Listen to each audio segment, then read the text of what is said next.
तो कल की तैयारी देख रहे हैं आप, और यहां पर हम आपको बाजार का ब्यौरा तो देंगे ही, और उस आधार पर कल के बाजार की रणनीति बताएंगे। इसके अलावा ये इकलौता शो है मार्केट बंद होने के बाद जहां पर आप अपने सवाल पूछ सकते हैं। तो करना कुछ नहीं है, यूट्यूब पर जाइए और अपने सवाल हम तक पहुंचाइए। यूट्यूब पर जाकर अपना और अपने शहर का नाम सबसे पहले लिखिए, किस स्टॉक पे आपका सवाल है ये बताइए, कितनी क्वांटिटी में आपने वो शेयर लिए हैं जानकारी दीजिए, और नजरिया जरूर बताइए आपका नजरिया शॉर्ट टर्म का है या लॉन्ग टर्म का। यही नहीं, याद रखिए जो सवाल आज आप पूछेंगे उसका जवाब कल दिया जाएगा, और जो सवाल आपने पिछले दिनों यानी मंगलवार को पूछे थे उसका जवाब आज के शो में दिया जाएगा। तो जिन लोगों ने सवाल पूछे थे वो शो को आखिर तक देखें और उनके सवालों के जवाब इस शो में दिए जाएंगे। चलिए, तो सबसे पहले बाजार का एक चेक ले लेते हैं। बाजार में शानदार क्लोजिंग कहेगी, 142 अंकों की तेजी निफ्टी में, 26,050 के लेवल पर क्लोजिंग हुई हरे निशान में निफ्टी की। निफ्टी बैंक की बात करें तो यहां पर हमने देखा 300 अंकों से ज्यादा की तेजी, 316 अंक चढ़कर 59,216 पर बंद हुआ। इसके अलावा अगर हम मिड कैप की बात करें तो मिड कैप में भी एक तरह की रिकवरी लौटी, 60,950 के लेवल पर बंद हुआ मिड कैप। और ब्रॉडर मार्केट में स्मॉल कैप में हालांकि आधे % की कमजोरी हमें देखने को मिली। अगर हम निफ्टी के टॉप गेनर्स की लिस्ट आपके सामने लाएं तो आप देखिए, मैक्स हेल्थ केयर लगभग 4.25% चढ़कर निफ्टी का टॉप गेनर बना। इसके अलावा बात करें HCL टेक की, इन्फोसिस की, विप्रो की, TCS की, तमाम आईटी पॉकेट में आज तेजी का मोमेंटम बना रहा, और यहां पर हमने देखा कि 2 से लेके 4% तक की तेजी हमें आईटी शेयरों में नजर आई, और ये निफ्टी के गेनर्स भी रहे। लूजर्स की लिस्ट आपके सामने लेकर आए तो आप देखें, मोटर्स पैसेंजर्स व्हीकल यहां पर लगभग 3% की गिरावट हमें देखने को मिली।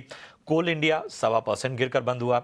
मारुति सुजुकी, बजाज फाइनेंस, हिंडाल्को और अडानी पोर्ट में आधे से 1% तक की गिरावट हावी रही। एडवांस डिक्लाइन रेशियो देखें तो 1292 शेयर चढ़कर बंद हुए यानी कि तेजी के साथ, और 1615 शेयरों में गिरावट रही यानी कि कमजोरी के साथ बंद हुए। तो ये था बाजार का पूरा ब्यौरा, और हमारे साथ खास एक्सपर्ट के तौर पर तेजस शाह जुड़ चुके हैं। तेजस, बहुत बहुत स्वागत आपका चर्चा में शामिल होने के लिए। और सबसे पहले बाजार पर ही राय दीजिए, शानदार पर क्लोजिंग, क्या लगता है कि अब जबकि 26,000 का लेवल टूट चुका है और क्लोजिंग भी कहीं ना कहीं हरे निशान में हुई है, तो यहां से ऊपरी स्तरों पर टच हो सकता है निफ्टी, बैंक निफ्टी, क्या लेवल्स देखते हैं के बाजार में? गुड आफ्टरनून प्रशांत जी और सभी दर्शकों को मेरा नमस्कार। निफ्टी की हम बात करें तो निफ्टी लगातार एक स्ट्रॉन्ग अप ट्रेंड में मूव हो रहा है। आज के सत्र में 26,000 का लेवल भी सरपास कर दिया है। एक माइनर हर्डल 26,105 के करीब है। मुझे लग रहा है वो लेवल सरपास होके निफ्टी एक नया ऑल टाइम हाई लगा सकता है आने वाले दिनों में। नीचे में सपोर्ट है वो 25,900 और 25,700 के। जब तक ये दोनों लेवल इंटैक्ट, मुझे लग रहा है ये जो तेजी का दौर है बरकरार रहेगा, और ऊपर में एक नया हाई लगा सकता है। बैंक निफ्टी की बात करें तो बैंक निफ्टी का स्ट्रक्चर रिलेटिवली स्ट्रॉन्गर है कंपेयर निफ्टी। बैंक निफ्टी ने एक ऑलरेडी आज नया एक ऑल टाइम हाई बनाया है, और निफ्टी अभी भी उसके जो ऑल टाइम के 1% लोअर है, बट बैंक निफ्टी लगातार एक नए नए ऊंचाइयां का स्तर जो है छू रहा है। तो बैंक निफ्टी का स्ट्रक्चर काफी रॉक सॉलिड है। बाय ऑन डिप्स की रणनीति रखे आने वाले दिनों में मुझे लग रहा है निफ्टी 60,000 तक के भी स्तर छू सकता है। तो कोई भी डिप आता है बाई करिए। Nifty and bank Nifty both strategy होनी चाहिए बाय ऑन डिप्स की। बाय ऑन डिप्स की रणनीति, ऊपरी स्तरों को कहीं ना कहीं छू सकते हैं दोनों ही इंडेक्स। इस बीच विमेन फ्रॉम मोतीलाल ओसवाल हमारे साथ जुड़ चुकी हैं। Sneha, thank you so much अपना समय देने के लिए। हमें बताइए कि इस शानदार बाजार में जो एक बेहतरीन रिकवरी नजर आई है, कौन से सेक्टर जो हैं वो अट्रैक्टिव नजर आए आपको? Good afternoon Prashant ji. इस समय जबकि केवल लार्ज कैप्स की ही पार्टिसिपेशन ज़्यादा है, मिड एंड स्मॉल कैप में काफ़ी कंसर्न्स दिखाई दे रहे हैं, क्योंकि वैल्यूएशंस थोड़े से स्ट्रेच्ड है। तो मेरी सलाह रहेगी कि लार्ज कैप पे ज़्यादा फोकस रखें। सेक्टर वाइज अगर आप बात करेंगे तो एक्सपोर्ट फोकस कंपनीज में ज़्यादा रिवाइवल दिखाई दे रही है, क्योंकि US trade deal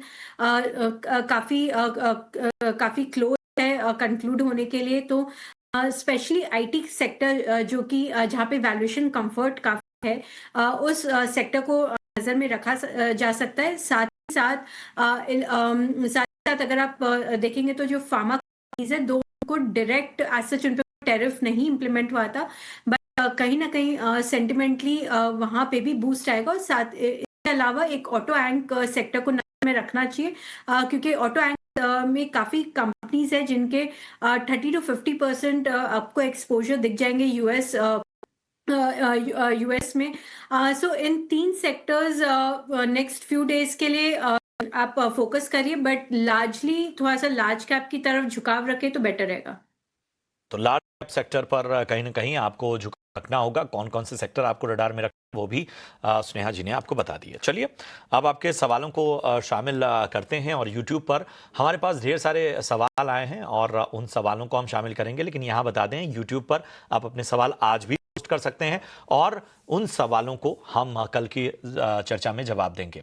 Sandeep Gupta का सवाल सबसे पहले लेते हैं, और आरबी इंफ्रा के बारे में राय जानना चाहते हैं। 5,000 शेयर हैं इनके पास, 51 के भाव पे इन्होंने लिया है। लॉन्ग टर्म का नजरिया लेकर चल रहे हैं। चूंकि लॉन्ग टर्म का नजरिया है तो स्नेहा, मैं आपके पास ही आना चाहूंगा। बताइए आईआरबी इंफ्रा क्या राय होगी? 51 की इनकी बाइंग है, लॉन्ग टर्म व्यू है। देखिए आईआरबी इंफ्रा क्वालिटी कंपनी है, एंड इनकी कैश फ्लोज काफी स्ट्रॉन्ग, क्योंकि इनके पास जो प्रोजेक्ट्स है वो कंटिन्यूस कैश करते हैं। But at the same time ये ध्यान रखना पड़ेगा कि कहीं ना कहीं जो रोड प्रोजेक्ट्स है वहां पे स्लो डाउन है, अभी भी बहुत ज्यादा ट्रैक्शन नहीं है। तो शायद नियर टर्म में परफॉर्मेंस थोड़ा म्यूटेड है। लॉन्ग टर्म के हिसाब से डेफिनेटली गवर्नमेंट के प्रोजेक्ट्स कुछ टाइम बाद डेफिनेटली स्टार्ट होंगे, तो आईआरबी इंफ्रा एक स्ट्रॉन्ग पोजीशन पे खड़ा रहता है उनकी हिस्ट्री को देख। तो क्योंकि अगर लंबा नजरिया है तो डेफिनेटली इसे रडार पे रख सकते हैं। पर 150 इनकी जो बाइंग प्राइस है वो थोड़ी हायर लेवल्स पे है। तो अगर एक्सपोजर बहुत ज्यादा हाई नहीं हो तो मेरी सलाह है कि आप थोड़ा सा इसे या एवरेज आउट कर लीजिए, ताकि आपकी बाइंग प्राइस थोड़ी सी नीचे आ जाए। आपको करने की सलाह यहाँ पर मिलती हुई। संदीप चौहान ठाणे महाराष्ट्र से इन्होंने सवाल पूछा है। भारत इलेक्ट्रॉनिक्स लिमिटेड तेजस इन्होंने खरीदा है, 420 के भाव पे इन्होंने खरीदारी हुई है। 420 की इनकी खरीदारी है और आसपास की खरीदारी है। फिलहाल इन्होंने ये माना है कि इसे लंबे समय तक ये रख सकते हैं, कोई ज्यादा इनको हड़बड़ी नहीं है। हाल फिलहाल की इनकी खरीदारी। ये तेजस, बीएल कैसा लगता है आपको? देखिए बीएल की बात करें तो चार्टिकली काफी स्ट्रॉन्ग काउंटर है, हायर टॉप हायर बॉटम के फॉर्मेशन है, और रिसेंटली अगर देखेंगे तो स्टॉक एक राइजिंग ट्रेड कर रहा है। 50 दिन के मूविंग एवरेज का सपोर्ट होल्ड कर रहा है, और आज के सत्र में भी निचले स्तरों से हमने काफी अच्छी रिकवरी देखी है। एक हैमर कैंडलस्टिक पैटर्न भी फॉर्म हुआ है, तो मेरे हिसाब से बने रह सकते हैं विद पोजिशनल स्टॉप लॉस 390। 436 का previous all time high level है, वो एक बार रीटेस्ट हो सकता है, और वो लेवल अगर इसने सरपास किया तो from a 1 year perspective stock can test a level of 475 to 480 also on the higher side। तो 436 एक मेक और ब्रेक रेजिस्टेंस जोन है, एक ये लेवल क्लियर हो गया तो एक रैली एक्सपेक्ट कर सकते हैं स्टॉक पे। 436 का लेवल अगर सरपास करता है तो बड़ी रैली 480 और 500 भी आपको नजर आ सकती है। बढ़ते हैं आगे, हेमराज जी का सवाल लेते हैं और शक्ति पंप पे राय जानना चाहते हैं स्नेहा ये, और इनकी बाइंग प्राइस मैं बता देता हूं 955 की इनकी बाइंग प्राइस है, और 1 ईयर का व्यू लेकर चल रहा है। शक्ति पंप हमारे कवरेज में नहीं है, सो बहुत डिफिकल्ट होगा इस पे व्यू दे। चलिए तेजस, आप राय दे पाएंगे शक्ति पंप्स पे? 955 की बाइंग है, 1 ईयर का व्यू है। देखिए शक्ति पंप की बात करें तो स्टॉक एक लगातार अंडर परफॉर्मर रहा है, और लोअर टॉप लोअर बॉटम के फॉर्मेशन है। तो मेरे हिसाब से अगर ये स्टॉक में कोई पुल बैक रैली आती है करीबन 750 से 800 के करीबन, तो इसमें एग्जिट करना चाहिए। चार्ट स्ट्रक्चर काफी वीक है स्टॉक का। स्ट्रक्चर वीक है, तो यहीं पर कोई उछाल मिले तो वहां से कहीं ना कहीं एग्जिट लें। मनीष साहू मध्य प्रदेश से इनका सवाल है। टाटा कैपिटल पे राय जानना चाहते हैं। 326 के भाव पे इन्होंने 44 शेयर लिए हुए हैं। पूछ कि क्या नजरिया बन रहा है? बताएं स्नेहा, टाटा कैपिटल पे क्या राय बन रही है आपकी?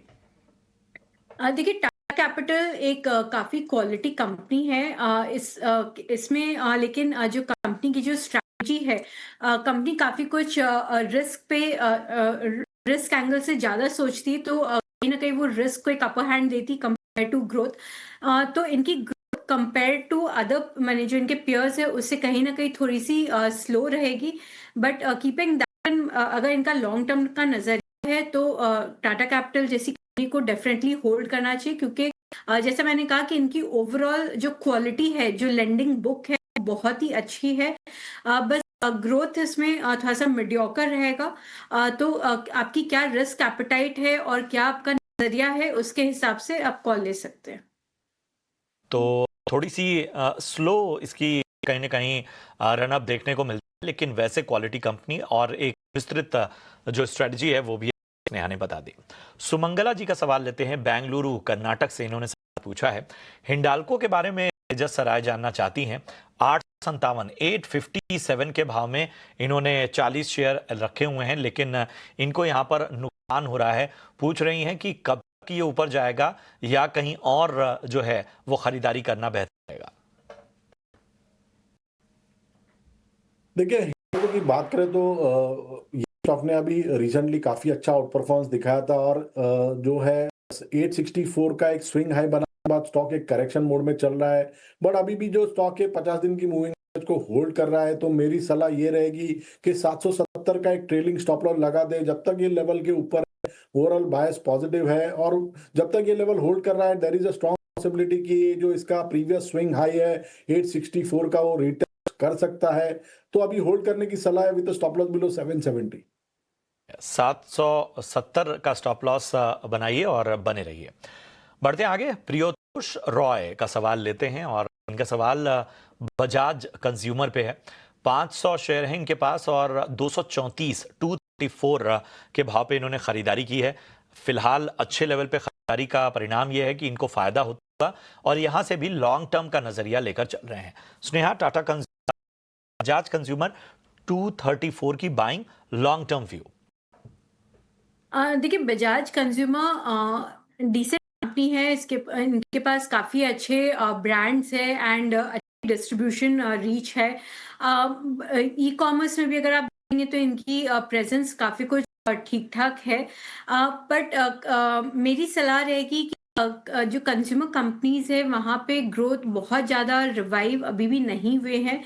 तो इनको क्योंकि अच्छा मुनाफा हो रहा है, तो इससे निकल के थोड़े और बेटर क्वालिटी नेम में मूव करते हैं, जैसे कि टाटा कंज्यूमर या आप HUL देख सकते हैं, जहाँ पे कंफर्ट काफ़ी बेटर है कंपेयर टू बजाज कंज्यूमर। तो टाटा कंज्यूमर ज्यादा बेहतर नजर आता हुआ और यहां पर प्रॉफिट बुक करके इन कंपनियों में आप निवेश कर सकते हैं। राजन का सवाल लेते हैं और ग्रो पर राय जानना चाहते हैं। 1 शेयर हैं और 109 पर इन्होंने लिया हुआ है। अब पूछ रहे हैं कि मुझे जो प्रॉफिट हुआ है, मतलब उसको अब निकल जाना चाहिए, चूंकि आज हमने देखा कि 10% की गिरावट यहाँ देखने को मिली, तो जाहिर सी बात है जिन लोगों ने मुनाफा कमाया है वो थोड़ा सा बेचैन होंगे। तो स्नेहा, चूंकि हाल फिलहाल की लिस्टिंग है, ज़्यादा टेक्निकल तो नहीं है, लेकिन ओवरऑल फंडामेंटल व्यू क्या बन रहा है ग्रो को लेकर? 109 के लेवल पे इन्होंने की हुई है। देखिए, ग्रो की बात करें तो वैल्यूएशंस इतने शार्प रनअप के बाद बहुत ज़्यादा एक्सपेंसिव हो गया। IPO के टाइम पे ही वैल्यूएशंस थोड़े स्ट्रेच्ड थे और अब वैल्यूएशन काफ़ी एक्सपेंसिव हो गया। तो जो गैप है, बिकॉज बाकी ब्रोकिंग हाउसेस ने पार्टिसिपेट ही नहीं किया है। इनकी बिजनेस मॉडल काफ़ी अच्छी है, अच्छा इन्होंने शॉर्ट स्पैन ऑफ टाइम में स्केल अप किया है एंड एक बहुत ही स्ट्रॉन्ग यूजर बेस इन्होंने बना लिया। प्लस काफ़ी क्विकली इन्होंने अपने ओवरऑल प्रॉफिट को भी टर्न अराउंड किया है। बट डिस्पाइट दिस वैल्यूएशंस अभी जो कि 40x प्लस के पी पे ये पहुंच गए हैं, काफ़ी स्ट्रेच्ड है, क्योंकि बाकी ब्रोकिंग हाउसेस अराउंड 20-25 पी के अराउंड ट्रेड कर रहे हैं। तो बेटर है इससे अभी निकल जाना, बिकॉज ये प्रेशर में कुछ टाइम तक स्टॉक रह सकता है। तो ये है राय आपको मिली हुई ग्रो पर। सौरभ का सवाल लेते हैं, कैंस्टेक पर राय जानना चाहते हैं। स्टॉक प्राइस 6000 की, पूछ रहे हैं कि आगे क्या करें कैंस्टेक में। इनको कहीं ना कहीं भाव के आसपास ही है स्टॉक, ज़्यादा इनको तकलीफ तो नहीं है। लेकिन बताएं तेजस, कैंस्टेक कैसा लगता है आपको? देखिए, कैंस्टेक बात करें तो ये स्टॉक रिसेंटली एक अंडर परफॉर्मर रहा है और एक डाउन स्लोपिंग चैनल में ट्रेड कर रहा है। कल के सत्र में भी देखेंगे तो स्टॉक ने 200 दिन की मूविंग एवरेज का सपोर्ट ब्रेक कर दिया है। तो क्योंकि इनका कॉस्टिंग यहाँ 6000 के करीब बने, मेरी सलाह यही रहेगी कि एग्जिट कर लेना चाहिए करंट मार्केट प्राइस। तकनीकी रूप से स्ट्रक्चर वीक है, तो यहाँ से भी एक फॉल आ सकता है स्टॉक में। चलिए, तो स्ट्रक्चर थोड़ा वीक है, एग्जिट करने की आपको सलाह। सरोज जी का हैं बिहार से, एनटीपीसी ग्रीन एनर्जी राय जानना चाहती हैं और 75 शेयर है इनके पास। 120 के भाव पे इन्होंने एनटीपीसी लिया हुआ है। फिलहाल 8000 के ऊपर नुकसान, लेकिन यहाँ से 1 साल और देना चाहते हैं। बताइए स्नेहा, 1 साल देना चाहिए एनटीपीसी ग्रीन को? देखिए, NTPC green renewable energy side में है, काफ़ी स्ट्रॉन्ग पेरेंट है, एम्बिशियस गवर्नमेंट के एम्बिशियस ग्रोथ टारगेट है, तो काफ़ी ग्रोइंग सेक्टर में है। एंड इनकी एक शॉर्ट स्पैन ऑफ टाइम में इन्होंने बहुत ही अच्छा पोर्टफोलियो, डाइवर्सिफाइड पोर्टफोलियो खड़ा कर लिया है। पर कहीं ना कहीं थोड़ी सी ओवर कैपेसिटी की कंसर्न्स इमर्ज हो रहे हैं इस सेक्टर में, और इसके लिए जो आप ओवरऑल देखेंगे रिन्यूएबल स्टॉक्स है वो नहीं परफॉर्म कर रहे। तो मेरी सलाह रहेगी, अगर आप एक साल देना चाहते हैं तो अगर आपका एक्सपोजर हाई है तो आप थोड़ा सा ट्रिम डाउन कर लीजिए अपना पोजीशन, और अदरवाइज आप वेट कर सकती हैं। तो ये है राय आपको एनटीपीसी ग्रीन एनर्जी पर। इतने ही सवालों को आज हम शामिल कर पाएंगे और अब बढ़ेंगे अपने खास सेगमेंट वीआईपी शेयर्स की ओर।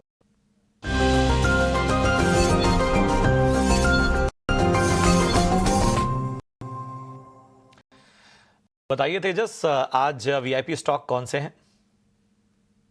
तो प्रशांत जी, आज का जो मेरा पहला शेयर वीआईपी शेयर है वो एशियन पेंट लिमिटेड है। ये स्टॉक में हमने एक अंडर परफॉर्मेंस दिखा था लास्ट 3 से 4 महीने में, बट रिसेंटली अगर देखेंगे तो स्टॉक ने एक अच्छा खासा ब्रेकआउट दिया है लास्ट वीक में विथ गुड वॉल्यूम्स।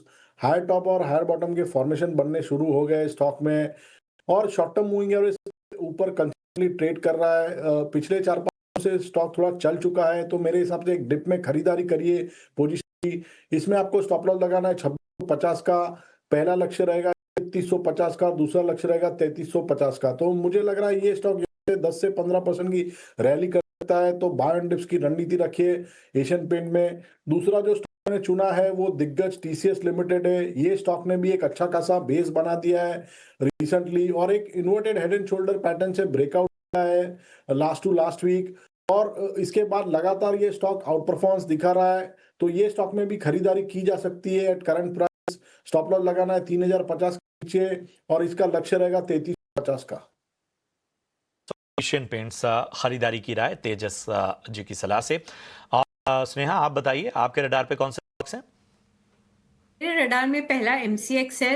एमसीएक्स अगर हम देखें तो काफ़ी अच्छे वॉल्यूम पिकअप हो रहे कमोडिटी मार्केट, एंड मैंने गोल्ड सिल्वर के अलावा इन जनरल भी जो बाकी मेटल्स हैं उनमें काफ़ी स्ट्रॉन्ग एक्शन हो रहा है। एंड कंपनी काफ़ी नए नए प्रोडक्ट्स लॉन्च कर रही है विद लोअर टिकट साइज, जिससे वॉल्यूम को और बूस्ट मिलेगा आगे आने वाले समय में।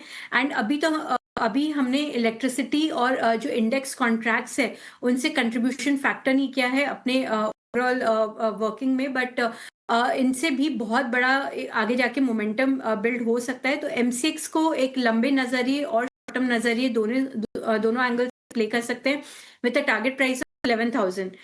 मेरी दूसरी pick है पूनावाला। तो पूनावाला के जो नंबर्स है Q2 में काफ़ी हेल्दी नंबर्स से AUM और डिसबर्समेंट साइड में इनकी एसेट क्वालिटी काफ़ी अच्छी रही है, और आरबीआई ने जो रिसेंट इतने रेट कट्स किए तो डेफिनेटली इनकी क्रेडिट कॉस्ट है जो कि अभी तक काफ़ी एलिवेटेड थी, वो नीचे आएंगी, जिनसे इसको बेनिफिट मिलेगा। तो यहाँ से बिजनेस मोमेंटम काफ़ी पिकअप होना चाहिए। तो पूनावाला को देख सकते हैं with a target price of 520। Poonawalla, Fincorp और इसके साथ ही आपको एमसीएक्स दोनों पर खरीदारी की राय स्नेहा की तरफ से मिलती हुई। शुक्रिया करेंगे स्नेहा जी, बहुत बहुत धन्यवाद आपका शो में जुड़ने के लिए और मार्गदर्शन करने का हमारे दर्शकों का। फिलहाल हमें दीजिए इजाजत, आप देखते रहिए ET नाउ स्वदेश।